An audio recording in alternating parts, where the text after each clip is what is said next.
Here at Rebar, we take a different approach to how we solve for these requirements, whether, again, that's looking at the build versus buy equation. The solutions that we have developed in such a way that they operate independently. So commonly known as microservices. But we take these different components, we plug them together, and we deploy a unique merchant system. So those components, we have some that are off the shelf, we have some that are actually served by other third parties that we can bring to the table. But in any event, when we take all of these unique requirements, put them together and deploy that application, you end up with a unique application, one that's suited for that particular merchant. So no two look exactly alike. What that does is really two things. One is speed to market, right? You get the speed to market of traditional SaaS in that a lot of these components of your system, we've already got. We can grab those things, we can deploy them into your environment. But when it comes to custom development, we can either build something from scratch or do an integration to a third party of your choice, or we can customize something that we've already got.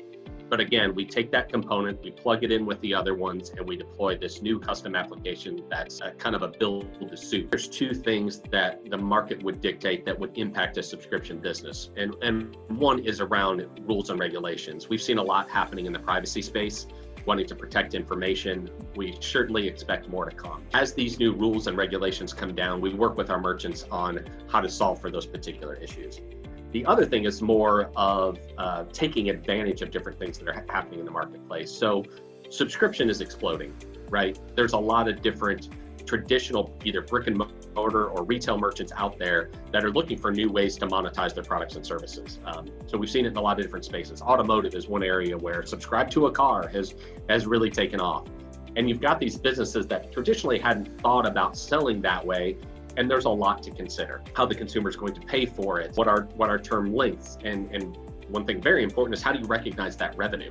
So taking advantage of what's happening in the marketplace for your business and looking at these new models is one of the reasons that you might be looking at a subscription business. I will also say even those that are traditionally subscription are looking at new markets. How can we sell outside of our domestic market, getting into Latin America or Asia or different emerging markets that are out there taking advantage of the consumers that are now looking at your types of products and services. And then there's a lot of new payment methods that are popping up. Of course, there's Bitcoin and things like that, but a lot of new different payment methods that will allow you to bring more customers into your products and services than you would have traditionally done. We are constantly looking at what's happening out there in the market, trying to stay on top of it, and then working with our merchants to talk about the things that are most advantageous to them and their particular product. Not everything makes sense for every particular type of merchant. Some operate in very heavily regulated industries like insurance. And so what they're able to do is somewhat limited. We're leveraging, again, some of the resources that we have on the WCapper side and the engagements that we have on that side of the house, bringing across that experience and that expertise to Rebar, and then extending that to our merchants wherever it makes sense.